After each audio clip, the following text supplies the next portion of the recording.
जय हिंद दोस्तों, आप लोगों का स्वागत है हमारे YouTube चैनल CGPSC और CG व्यापम पर। दोस्तों, आज आप लोगों के लिए 20 महत्वपूर्ण प्रश्न लेकर आया गया है जो कि रसायन शास्त्र के विलयन वाले चैप्टर से लिया गया है दोस्तों। तो आज इसमें विलयन से 20 महत्वपूर्ण प्रश्न का उत्तर है हम लोग बताएंगे और साथ में उसके बारे में चर्चा भी करेंगे, है ना।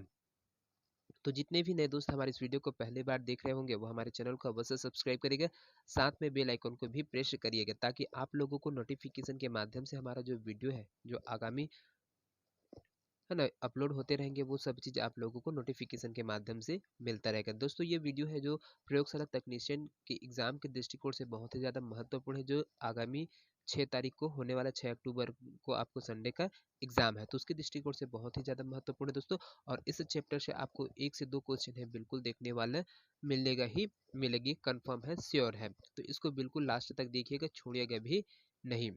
तो चलिए बिना किसी देरी के हम अपने पहला प्रश्न की ओर है वो बढ़ते हैं। साथ में इसका पीडीएफ प्राप्त करने दोस्तों तो आप लोग हमारे टेलीग्राम चैनल है एकलव्य साहू जी के टेलीग्राम, उसमें जाकर जुड़ सकते हैं और इसका पीडीएफ है वो प्राप्त कर सकते हैं।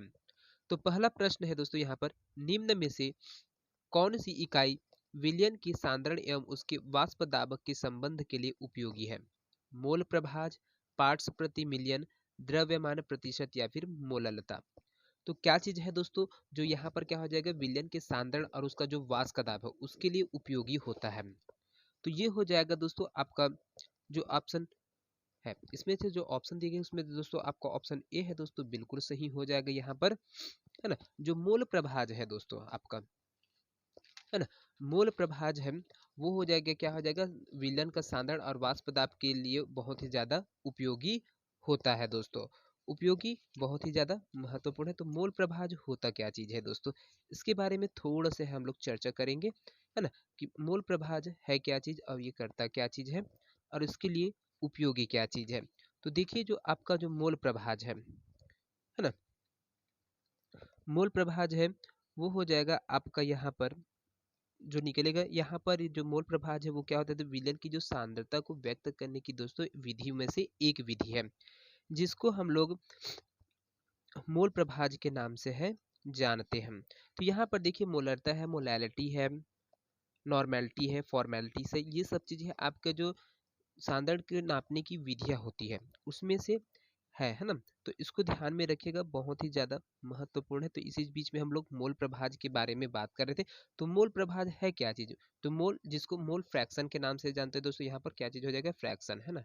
जो ये मोल प्रभाज है उसको मोल फ्रैक्शन के नाम से भी जानते हैं। तो विलयन के किसी घटक का मोल प्रभाज विलयन में उपस्थित उस घटक के मोलों की संख्या एवं विलयन में उपस्थित सभी घटकों जिसमें विलेय और विलायक दोनों के कुल मोलों की संख्या का अनुपात होता है दोस्तों, उसको मोल प्रभाज के नाम से जाना जाता है।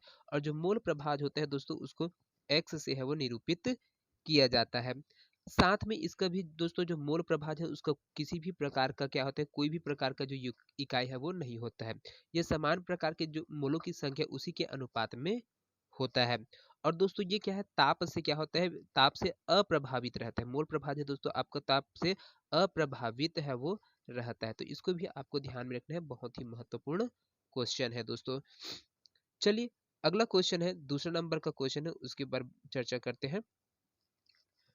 कमरे के ताप क्रम पर शर्करा को जल में घोलने पर विलयन को छूने से ठंडा महसूस होता है। निम्न में से कौन से प्रकरण में शर्करा का घुलना शीघ्रता से होगा?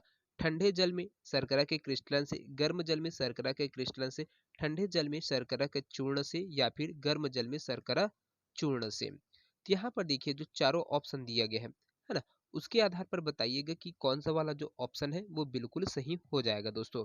क्योंकि यहाँ पर जो पूछा गया है ना, उसमें क्या है, कमरे के तापक्रम पर शर्करा को जल में घोलने पर विलयन को छूने से ठंडा महसूस होता है। निम्न में से कौन से प्रकरण में शर्करा का घुलना शीघ्रता से होता है? तो ऐसा कब होता है दोस्तों, जब क्या है, किस प्रकार का हम उपयोग करेंगे जिसकी वजह से यहाँ पर जो शर्करा है वो शीघ्रता से घुलेगा। तो यहाँ पर जो आपका ऑप्शन डी है दोस्तों वो बिल्कुल सही हो जाएगा।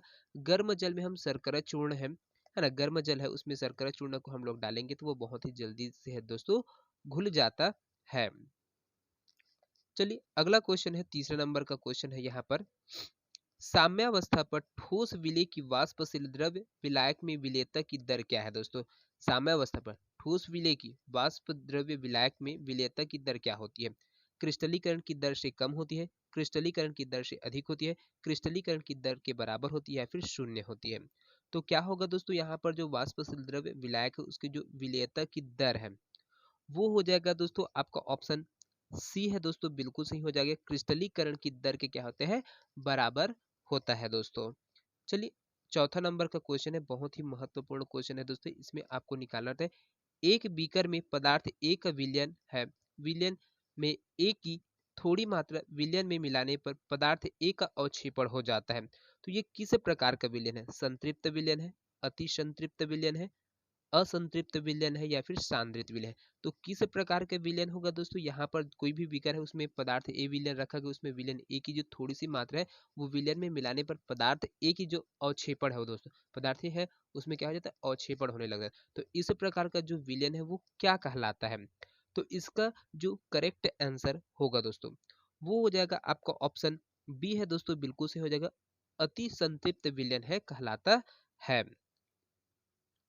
तो देखिए यहाँ पर असंतृप्त चीज आया है, असंतृप्त है, यहाँ पर अवक्षेपण होता है कब होगा, जब असंतृप्त अवस्था में रहे। तो असंतृप्त विलयन होता क्या चीज है? तो असंतृप्त विलयन वे विलयन होते हैं दोस्तों जिसमें निश्चित ताप पर विलेय की और अधिक मात्रा में घोली जा सकती है, असंतृप्त विलयन कहलाता है, जिसको हम अनसैचुरेटेड सॉल्यूशन है वो बोलते हैं। तो यहाँ पर जो सांद्रता के आधार पर देखिए दोस्तों, जो सांद्रता है उसके आधार पर हम क्या है, कॉन्सेंट्रेशन है उसको मानते हैं। तो विलयन है उसमें आपको ये 5 प्रकार से दिखते हैं। एक होते हैं सांद्रता विलयन होता है, दूसरा आपका तनु विलयन होता है, तीसरा संतृप्त विलयन होता है, चौथा असंतृप्त विलयन होता है और पांचवा है आपका अति संतृप्त विलयन है। तो ये 5 प्रकार में विलयन है उसको सांद्रता के आधार पर हम बांटते हैं, जिसमें से एक चीज हमने पढ़ा था असंतृप्त, है ना। उसके बाद ये संतृप्त है, इसकी भी परिभाषा क्या है? तो संतृप्त विलयन वे विलयन होते हैं जिसमें जिनमें निश्चित ताप पर विलेय की और अधिक मात्रा है उसको नहीं घोली जा सकती है, उसको संतृप्त विलयन कहते हैं, है ना। तो इसको भी ध्यान में रखना है आपको। चलिए अगला क्वेश्चन की ओर है बढ़ते हैं। पांचवा नंबर का जो क्वेश्चन है दोस्तों उसके ऊपर बात कर लेते हैं। दिए गए द्रव्य विलायक की निश्चित मात्रा में ठोस विलेय की अधिकतम मात्रा घोली जाती है जो निम्न पर निर्भर नहीं करती है, तापक्रम पर, विलेय की प्रकृति पर, दाब पर या फिर विलायक की प्रकृति पर। तो किसके ऊपर दोस्तों, यहाँ पर जो डिपेंड नहीं करता है, यहाँ पर क्या चीज पूछा गया है, जो द्रव्य विलायक की निश्चित मात्रा ठोस विलेय की अधिकतम मात्रा घोली जाती है तो निम्न पर निर्भर नहीं करता है करके बोला गया। तो इसका जो करेक्ट आंसर होगा दोस्तों वो हो जाएगा आपका ऑप्शन सी है दोस्तों, बिल्कुल सही हो जाएगा। यहाँ पर जो किसके ऊपर नहीं निर्भर करते दोस्तों, ये दाब के ऊपर है, निर्भर नहीं करते। ताप के ऊपर इफेक्ट करेगा, ताप बढ़ेगा तो वो जल्दी से मिल जाएगा, है ना, या फिर लेट होगा। विलय की प्रकृति है इसके ऊपर भी डिपेंड करता है, विलायक की प्रकृति के ऊपर भी डिपेंड करता है, लेकिन आपका जो दाब है इसके ऊपर है, ये डिपेंड नहीं करता है दोस्तों। तो यही आपका ऑप्शन सी है वो बिल्कुल करेक्ट हो जाएगा। चलिए अगला क्वेश्चन है यहाँ पर, छठा नंबर का क्वेश्चन है। ऊंचाई वाले क्षेत्र में रहने वाले रहवासियों के रक्त एवं ऊतकों में ऑक्सीजन का निम्न सांद्रण के कारण होता है। तो किसके वजह से दोस्तों, जो ऊंचे क्षेत्र में रहने वाले जो लोग हैं उनके रक्त और ऊतकों में ऑक्सीजन का जो निम्नकरण होता है वो सांद्रण के कौन से कारण से होता है? निम्न तापक्रम की वजह से, निम्न वायुमंडलीय दाब की वजह से, उच्च वायुमंडलीय दाब की वजह से या फिर निम्न तापक्रम एवं उच्च वायुमंडलीय दाब दोनों के वजह से। तो कौन सा वाला ऑप्शन है दोस्तों जो बिल्कुल करेक्ट हो जाएगा यहाँ पर? तो आपका ऑप्शन बी है दोस्तों, ये बिल्कुल सही हो जाएगा। यहाँ पर जैसे जैसे हम ऊंचे क्षेत्र ऊपर ऊंचाई में जाते हैं, है ना, तो वहां पर क्या है, जो वायुमंडलीय दाब है वो धीरे धीरे कम होते जाता है, जिसकी वजह से दोस्तों जो ऊपर में जो लोग रहते हैं ऊंचे क्षेत्र में उनकी रक्त और ऊतकों में ऑक्सीजन की कमी है वो दिखाई देने लगता है दोस्तों। तो यहाँ पर वायुमंडलीय दाब है उसके सांद्रता में कमी होने के कारण से है ये सिचुएशन है वो फेस करना पड़ता है। चलिए अगला क्वेश्चन है यहाँ पर, सातवां नंबर का क्वेश्चन है, बहुत ही महत्वपूर्ण क्वेश्चन है दोस्तों। हाइड्रोजन बंध के बनने, टूटने एवं शक्ति का विचार कर बताइए कि निम्न में से कौन सा मिश्रण राउल्ट नियम से धनात्मक विचलन दर्शाता है। तो यहाँ पर जो राउल्ट का नियम आया है दोस्तों उसके बारे में चर्चा करेंगे। देखिए, मेथेनॉल एवं एसीटोन, क्लोरोफॉर्म एवं एसीटोन, नाइट्रिक अम्ल एवं जल या फिर फिनॉल एवं एनिलीन। तो कौन सा वाला है दोस्तों जो यहाँ पर राउल्ट के जो नियम है ना, कौन सा मिश्रण है जो राउल्ट के नियम के धनात्मक विचलन है उसको दर्शाता है। तो राउल्ट के नियम के बारे में हम लोग बात करेंगे। तो इसमें देखिए जो ऑप्शन है उसको पहले देख लेते हैं। तो यहाँ पर कौन सा वाला ऑप्शन है दोस्तों इसका करेक्ट हो जाएगा। तो यहाँ पर आपका ऑप्शन ए है दोस्तों, बिल्कुल से हो जाएगा, मेथेनॉल एवं एसीटोन। ये दोस्तों राउल्ट के नियम से धनात्मक विचलन है उसको प्रदर्शित करते हैं। तो देखिए दोस्तों यहाँ पर राउल्ट का नियम क्या है। तो राउल्ट का नियम है दो होता है दोस्तों, किसी अवाष्पशील विलय से बने विलयन का वाष्प दाब विलायक के मूल प्रभाज के क्या होते हैं, समानुपाती होता है दोस्तों, है ना। और अवाष्पशील विलय से बने विलयन के वाष्प दाब में होने वाला जो आपेक्षिक अवनमन विलय के मूल प्रभाज के है वो समानुपाती होता है। ये दोनों चीजें इसमें राउल्ट के नियम के अंतर्गत है आते हैं, है ना। तो यहाँ पर जो आपका राउल्ट के नियम का जो धनात्मक विचलन करता है वो मेथेनॉल और एसीटोन है। चलिए अगला क्वेश्चन है यहाँ पर, अणु संख्यक गुणधर्म निर्भर करते हैं किनके ऊपर, विलयन में घुले विलेय के कणों की प्रकृति पर, विलयन में विलेय के कणों की संख्या पर, विलयन में घुले विलेय के कणों के भौतिक गुण पर, या फिर विलायक के कणों की प्रकृति पर। तो किसके ऊपर दोस्तों, तो यहाँ पर जो अणु संख्या गुणधर्म है वो किसके ऊपर डिपेंड करता है। तो इसका जो करेक्ट आंसर होगा दोस्तों वो हो जाएगा आपका ऑप्शन बी है, बिल्कुल सही हो जाएगा दोस्तों। जो अणु संख्या गुणधर्म है वो विलयन में विलेय के कणों की संख्या पर क्या करते हैं, निर्भर करते हैं दोस्तों। बाकी आपको उसकी प्रकृति पर निर्भर नहीं करते हैं, उसके भौतिक विलयनों पर निर्भर, गुणों पर निर्भर नहीं करते हैं, विलायक के कणों की प्रकृति पर निर्भर नहीं करते, लेकिन वहां पर जो कणों की संख्या होती है उसके ऊपर क्या करता है, ये डिपेंड करता है किसने, विलयन में विलेय के जो कणों की संख्या है उसके ऊपर है क्या करता है, यहाँ पर अणु संख्या गुणधर्म है वो निर्भर करता है। चलिए अगला क्वेश्चन है यहाँ पर, निम्न में से कौन सा जलीय विलयन का अधिकतम क्वथनांक होगा, 1.0 m NOH, या फिर 1.0 मोलैरिटी Na2SO4, या फिर 1.0 मोलैरिटी NH4NO3, या फिर 1.0 m KNO3। तो यहाँ पर जो जलीय विलयन का अधिकतम क्वथनांक है दोस्तों वो किसका ज्यादा होगा यहाँ पर। तो इसका जो करेक्ट आंसर है दोस्तों वो हो जाएगा आपका ऑप्शन बी है दोस्तों, बिल्कुल सही हो जाएगा, 1.0 m मोलैरिटी Na2SO4 है, इसका जो क्वथनांक है वो अधिकतम होगा किसमें दोस्तों, जलीय विलयन में, है ना। चलिए अगला क्वेश्चन है उसको देखते हैं। यहाँ पर बहुत ही महत्वपूर्ण क्वेश्चन है दोस्तों, मोलल उन्नयन स्थिरांक इबुलियोस्कोपिक स्थिरांक की इकाई क्या चीज है दोस्तों, यहाँ पर, है ना, ये पूछा गया है। तो देखिए के केजी मोल -1 और के -1 यहाँ पर देखिए मोलरता -1, मोललता -1, या फिर मोललता -1, या फिर मोललता माइनस, सभी चीज दे। तो यहाँ पर देखिए एक केल्विन केजी में दिया है और एक मोल किलोग्राम में दिया है, और एक केजी मोल -1 के1 और के-1 दिया है, फिर के मोल केजी -1 दिया है। तो यहाँ पर कौन सा वाला ऑप्शन है दोस्तों, इसका जो करेक्ट हो जो है हो जाएगा। तो यहाँ पर जो मोलल उन्नयन स्थिरांक है दोस्तों उसकी इकाई क्या चीज होती है।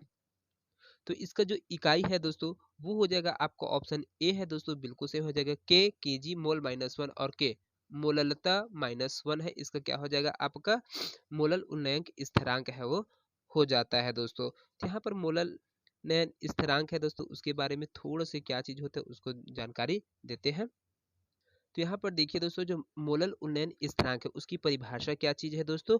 तो जो मोलल उन्नयन स्थिरांक है यह क्वथनांक में उस उन्नयन के तुल्य होता है जब विलयन की मोललता इकाई हो, इसे इब, इबुलियोस्कोपिक स्थिरांक के नाम से भी दोस्तों जाना जाता है दोस्तों। तो इसको ध्यान में रखिएगा, बहुत ही महत्वपूर्ण क्वेश्चन है दोस्तों।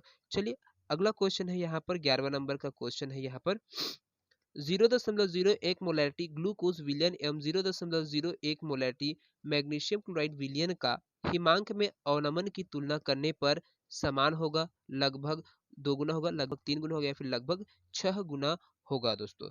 तो यहाँ पर क्या हो जाएगा दोस्तों, इसका जो करेक्ट आंसर है दोस्तों वो हो जाएगा आपका ऑप्शन सी है दोस्तों, बिल्कुल सही हो जाएगा। यहाँ पर क्या हो जाएगा, जैसे ही हम क्या है ग्लूकोज विलयन है उसमें आप मैग्नीशियम क्लोराइड विलयन का हिमांक में अवनमन की तुलना करने पर दोस्तों यहाँ पर लगभग 3 गुना है वो बढ़ जाता है।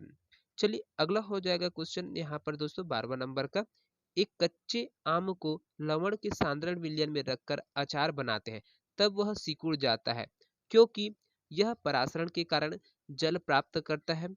यह विपरीत परासरण के कारण जल बाहर निकालता है, यह विपरीत परासरण के कारण जल ग्रहण करता है, या फिर यह परासरण के कारण जल बाहर निकालता है।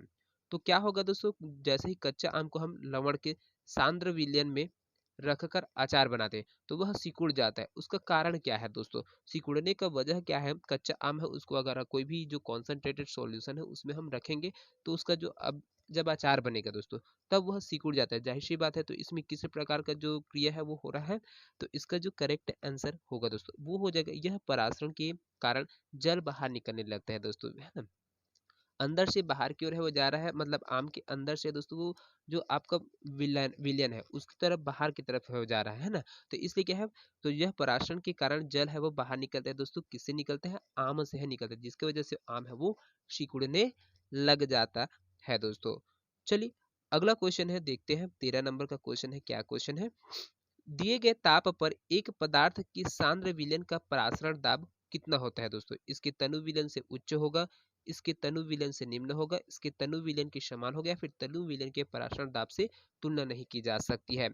तो क्या होगा दोस्तों, सांद्र विलयन का जो परासरण दाब है वो क्या होगा दोस्तों? तो इसका जो करेक्ट आंसर है दोस्तों वो हो जाएगा आपका ऑप्शन ए, बिल्कुल सही। जो सांद्र विलयन का परासरण दाब है तनु विलयन से क्या होता है? उच्च होता है दोस्तों। चलिए अगला क्वेश्चन है, 14 नंबर का क्वेश्चन है, उसको देखते हैं यहाँ पर। निम्न में से कौन सा वाक्य गलत है पूछा है। तो यहाँ पर जो गलत वाक्य है दोस्तों उसको आपको बताना है। तो यहाँ पर देख सकते हैं 4 ऑप्शन है। पहला ऑप्शन है समान मोललता के दो भिन्न विलायकों में सुक्रोज के दो विलयनों के हिमांक में अवनमन समान होगा। दूसरा में दिया है विलयन का पराशरण दर की समीकरण पाई बराबर सी आर टी होगा, जहाँ सी विलयन की मोलरता है। सी में दिया है 0.01 मोलैरिटी की barium chloride potassium chloride acetic अम्ल एवं सुक्रोज की जली विलयन के परासरण दाब का जो घटता क्रम है बेरियम क्लोराइड पोटेशियम क्लोराइड और एसिटिक अम्ल और सुक्रोज, ये वाला सीक्वेंस हो जाएगा। या फिर जो आपका चौथा है यहाँ पर, है ना, चौथे में राउल्ट के नियम के अनुसार विलयन के वाष्पशील अवयव द्वारा लगाया गया वाष्प विलयन में इसके मूल प्रभाज्य के समानुपाती है बोला गया है। तो कौन सा वाला जो स्टेटमेंट है दोस्तों यहाँ पर है वो गलत हो जाएगा। तो इसका जो करेक्ट आंसर होगा दोस्तों वो हो जाएगा आपका ऑप्शन ए है दोस्तों, बिल्कुल सही हो जाएगा। क्योंकि समान मोलरता के दो भिन्न विलायकों में सुक्रोज के दो विलयनों के हिमांक में अवनमन है वो समान होगा करके बोला गया, जो कि बिल्कुल गलत कथन है दोस्तों यहाँ पर। तो यही आपका बिल्कुल सही हो जाएगा, आपका ऑप्शन ए है बिल्कुल सही हो जाएगा। क्योंकि हमें जो गलत वाक्य है, जो गलत कथन था उसको हमें खोजना था। बाकी आपका यहाँ पर जो तीनों स्टेटमेंट है बी सी डी, है ना, बी सी डी ये बिल्कुल सही है। यहाँ पर जो आपका 0.01 मोलैरिटी में बेरियम क्लोराइड पोटेशियम क्लोराइड और एसिटिक अम्ल एवं सुक्रोज के जली विलयन के परासरण आपका जो घटता क्रम है दोस्तों उसमें बेरियम क्लोराइड पहले आता है, फिर पोटेशियम क्लोराइड, फिर एसिटिक अम्ल, फिर लास्ट में सुक्रोज आया गया। ये आपका घटता क्रम है। साथ में विलयन का परासरण की जो समीकरण है उसमें से CRT होगा, जहाँ पर विलयन की मोलरता होती है। और राउल्ट के नियम के अनुसार दोस्तों विलयन के वाष्पशील अवयव द्वारा लगाया गया जो वाष्प दाब विलयन में इसके जो मोल प्रभाव है उसके समानुपाती हो, तो समानुपाती होता है। तो ये वाला भी आपका बिल्कुल सही है। चलिए अगला क्वेश्चन है, बहुत ही इंपॉर्टेंट क्वेश्चन है। यहाँ पर देखिए पोटेशियम क्लोराइड सोडियम क्लोराइड एवं पोटेशियम सल्फेट के 1.5 कारकों के मान क्या हो गए? 2 2 एवं 2, 2 2 एवं 3, 1 1 एवं 2, 1 1 एवं 1। तो किस प्रकार से ये होगा दोस्तों? यहाँ पर 1.5 कारक है उसका जो मान है वो दोस्तों क्या होगा? पोटेशियम क्लोराइड सोडियम क्लोराइड और पोटेशियम सल्फेट है उसके लिए। तो यहाँ पर इसका जो करेक्ट आंसर होगा दोस्तों वो हो जाएगा आपका ऑप्शन बी है दोस्तों, बिल्कुल सही हो जाएगा दोस्तों। यहाँ पर 1.5 कारकों का जो मान है वो 2 2 और 3 है वो होने वाला है। अगला क्वेश्चन है यहाँ पर, निम्न में से कौन सा वाक्य गलत है उसको खोजना है, जो कथन गलत है उसको देखने। तो यहाँ पर जो 4 स्टेटमेंट है उसको देखते हैं। पहला स्टेटमेंट है वायुमंडलीय दाब एवं परासरण दाब की इकाई समान है। दूसरा ऑप्शन है विपरीत परासरण में विलायक के अणु अर्ध पारगम्य झिल्ली से विलेय के निम्न सांद्रण से उच्च सांद्रण की ओर गति करते हैं। तीसरा ऑप्शन है मोलल हिमांक स्थिरांक का मान विलायक की प्रकृति पर निर्भर करता है। और चौथा है वाष्प दाब में अपेक्षित अवनमन आकार रहित मात्रा में है। तो कौन सा वाला स्टेटमेंट है दोस्तों जो बिल्कुल गलत हो जाएगा यहाँ पर? तो इसका जो करेक्ट आंसर होगा दोस्तों वो हो जाएगा आपका ऑप्शन बी है दोस्तों, बिल्कुल सही हो जाएगा। यहाँ पर विपरीत परासरण में विलायक के अणु अर्ध पारगम्य झिल्ली से विलेय के निम्न सांद्रण से उच्च सांद्रण की ओर गति करते हैं करके बोला है। तो ये वाला स्टेटमेंट है बिल्कुल गलत है और यही हमारा सही आंसर होगा। बाकी आपका वायुमंडलीय दाब और परासरण दाब की इकाई है वो दोनों समान होती है दोस्तों। मोलर हिमांक स्थिरांक का मान विलयन की प्रकृति पर निर्भर करता है, ये भी बिल्कुल सही है। और वाष्प पदार्थ में अपेक्षित अवनमन आकार रहित मात्रा है, ये भी सही है। लेकिन आपका ऑप्शन बी है वो बिल्कुल गलत है ना। वही और आपका ऑप्शन बी ही बिल्कुल करेक्ट आंसर हो जाएगा, क्योंकि हमें गलत कथन है उसको पहचानना था। चलिए अगला क्वेश्चन है दोस्तों यहाँ पर, हेनरी स्थिरांक की एच का मान क्या होता है? तापक्रम में वृद्धि से बढ़ता है, तापक्रम में वृद्धि से घटता है, सदैव स्थिर रहता है, या फिर पहले बढ़ता है फिर घटता है? तो क्या होता है दोस्तों, जो हेनरी स्थिरांक के एच का जो मान है दोस्तों, वो क्या होता है? तो ये होता है दोस्तों, तापक्रम में वृद्धि से है धीरे धीरे बढ़ने लग जाता है। हेनरी स्थिरांक के एच का जो मान है, तापक्रम में वृद्धि होता है तो बढ़ता चला जाता है।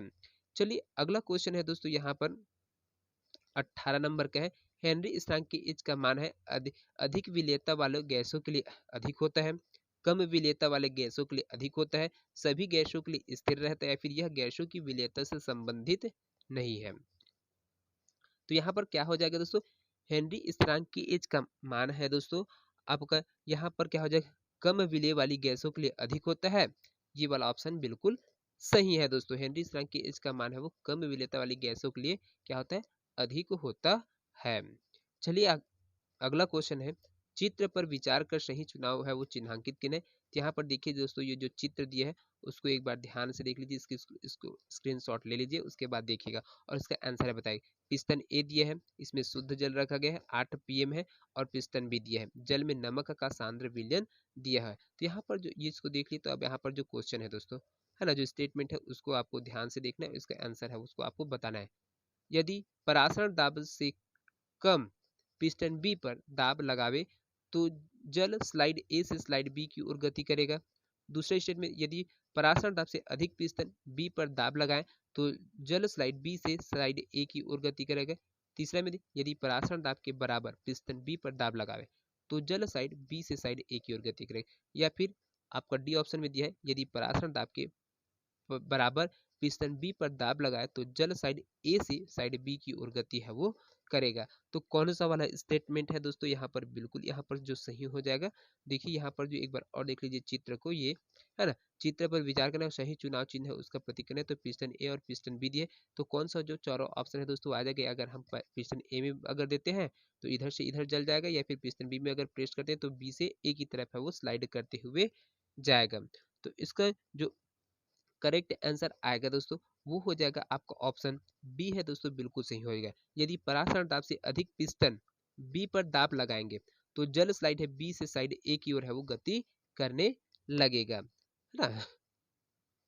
चलिए अंतिम क्वेश्चन है दोस्तों, जिसको बात कर लेते हैं, 20वां नंबर का है, NaCl के 3 जलीय विलयन ए बी एवं सी के जिनके सांद्रण क्रमशः 0.1 मोलैरिटी, 0.01 मोलैरिटी, 0.001 मोलैरिटी के लिए, इन विलयनों के लिए वांट ऑफ कारक के मान का क्रम है वो किस प्रकार से होगा? तो यहाँ पर देखिए 4 8 मान दिए गए, उसमें कौन सा वाला मान है दोस्तों जो बिल्कुल करेक्ट हो जाएगा इसके लिए? तो इसका जो करेक्ट आंसर है दोस्तों वो हो जाएगा आपका ऑप्शन ए है, बिल्कुल आई ए बराबर आई बी बराबर आई सी, है ना। ये वांट हाफ का मान है दोस्तों, एक क्रम में, एक समान क्रम में है वो रहेंगे। तो दोस्तों ये 20 प्रश्न आप लोगों को कैसे लगे कमेंट करके अवश्य बताइएगा। पसंद आया होगा तो ज़्यादा से ज़्यादा लोगों तक शेयर करिएगा। तो मिलते हैं अगले वीडियो में, तब तक के लिए जय हिंद, जय Chhattisgarh. Thank you so much दोस्तों।